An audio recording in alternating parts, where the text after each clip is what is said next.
शेतकरी मित्रांनो, आज आपण आलो आहोत इथं सोयाबीनच्या पिकामध्ये. आणि आपला सोयाबीनचा प्लॉट जो आहे हा आहे सिलेक्शन बलदेव 47 सुपर. आणि इथं टोकन पद्धतीने आपण लागवड केली आहे. आणि शेंगा जे आहेत तर अशा प्रकारे परिपक्व झालेल्या आहेत. आणि सध्या आपल्याला शेंगाचं जे प्रमाण आहे 3-3 दाण्याच्या शेंगा दिसत आहे. आणि शेंड्याला पण 3-3 दाण्याच्या, कुठं 4 दाण्याच्या पण आहेत. बघा इथं 4-4 दाण्याच्या पण कुठं आहेत, 3-3 दाण्याच्या आहेत आणि एकदम चांगल्या प्रकारे भरलेल्या आहेत. तर अशा प्रकारे ही जी व्हरायटी आहे तर ही व्हरायटी आहे सिलेक्शन बलदेव 47 सुपर. ही व्हरायटी टोकन पद्धतीनं पण चालते, पेरणी पद्धतीनं पण चालते आणि एकदम जबरदस्त व्हरायटी आहे. फांद्याची संख्या भरपूर आहे. शेंगा टापोटाप अशा एकदम चांगल्या भरलेल्या आहेत. दाणे फुल भरले आहेत आणि कुठल्याही प्रकारची प्लॉटमध्ये रोगराई वगैरे काहीही नाही. सध्या तरी एकदम चांगला प्लॉट आहे. शेंगाचं प्रमाण 250-300 पर्यंत शेंगा पण आहेत. चांगला प्लॉट आलेला आहे. आणि ही variety selection Baldev 47 super token पद्धतीनं पण चालते, पेरणी पद्धतीनं पण चालते. आणि विशेष म्हणजे या व्हरायटीवर URUB प्रक्रिया असल्यामुळं कुठल्याही प्रकारचं आपल्याला फवारणीसाठी म्हणजे वेगळं असं टॉनिक, बुरशीनाशक किंवा आपल्याला एखादं मायक्रोन्यूट्रन्स किंवा 19-19 05234 असं कुठल्या प्रकारचं अन्नद्रव्य द्यायची गरज नाही, विद्राव्य खत वगैरे. कारण या व्हरायटीचं कसं आहे, या व्हरायटीला URUB प्रक्रिया केल्यामुळं फक्त हा प्लॉटवर फक्त आपण सुरुवातीला M45 किंवा साप पावडर 2 नंबरला अशा प्रकारे बुरशीनाशक कीटकनाशकासोबत घेऊ शकतो. आणि सुरुवातीला आपण काय केलं तर या प्लॉटला क्लोरोपायरिफॉस प्लस M45 30 मिली 30 ग्राम अशा प्रकारे आपण इथं पहिला फवारा साधारणतः उगवणीनंतर 20 दिवसांनी दिला आहे. त्याच्यानंतर 15-20 दिवसांनी आपण प्रोफेक्ट सुपर 40 मिली, साप पावडर 40 ग्राम 15 लिटर पाण्यात टाकून आपण दुसरा फवारा इथं दिलेला आहे. आणि त्याच्यानंतर तिसरा फवारा इथं आपण इमामॅक्टिन घेतलेला आहे.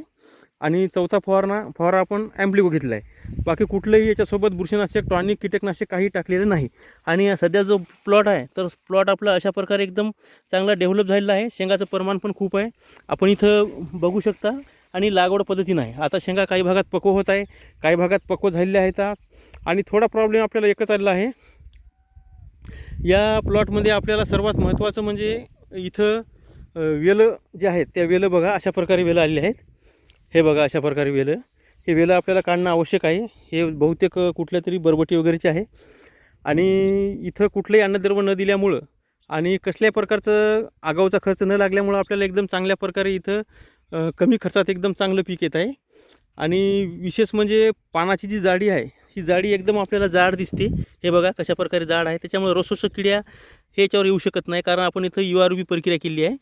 त्याच्यामुळे कुठल्याही प्रकारचं अन्नद्रव्य द्यायची गरज नाही. शेंगाचं प्रमाण आता भरत आहे आणि शेंगा एकदम ठॅसून भरत आहे, बघू शकता आपण. तर ह्या व्हरायटीची मागच्या वर्षीसुद्धा आपल्याला भरपूर उत्पादन घेतलेलं आहे आपण, साधारणतः 12 क्विंटलपासून 14-16 क्विंटलपर्यंत. आणि यावर्षीसुद्धा आपल्याला त्याच्यापेक्षा जास्त उत्पादन याची शक्यता आहे.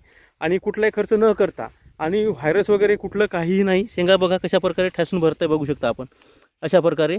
आणि दाण्याचा आकार जर आपण घेतला तर आता इथं आपण शेंग बघू कशा प्रकारे भरलेली आहे ते. अशा प्रकारे बघा आपण दाणे कशा प्रकारे भरले आहेत, एकदम ठॅसून दाणे भरले आहेत. आणि याचा कार्यकाळ अजून आता बराच आहे. थोडेफार दिवसात आपल्याला एक महिना लागू शकते, नंतर आपलं परिपक्व पीक होऊन जाईल. तर अशा प्रकारे आपलं जे पीक आहे हे लवकरात लवकर येण्याची शक्यता आहे. आणि यामध्ये आंतरपीक आपण वरच्या आवडामध्ये जे अर्धशेत आहे त्याच्यामध्ये तूर पण घेतलेली आहे, शिवनेरी 45 आणि हे बलदेव 47 सुपर. तर अशा प्रकारे आपण इथं घेतलेलं आहे. आणि URUB प्रक्रिया असल्यामुळे फक्त आपल्याला एका वर्षी एकदाच पेरता येते, पुढच्या वर्षी याचा वापर करता येत नाही, कारण त्यासाठी URUB प्रक्रिया पुन्हा करावं लागते.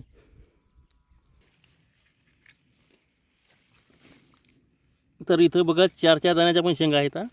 आपण बघू शकता 3 दाण्याच्या, 4 दाण्याच्या.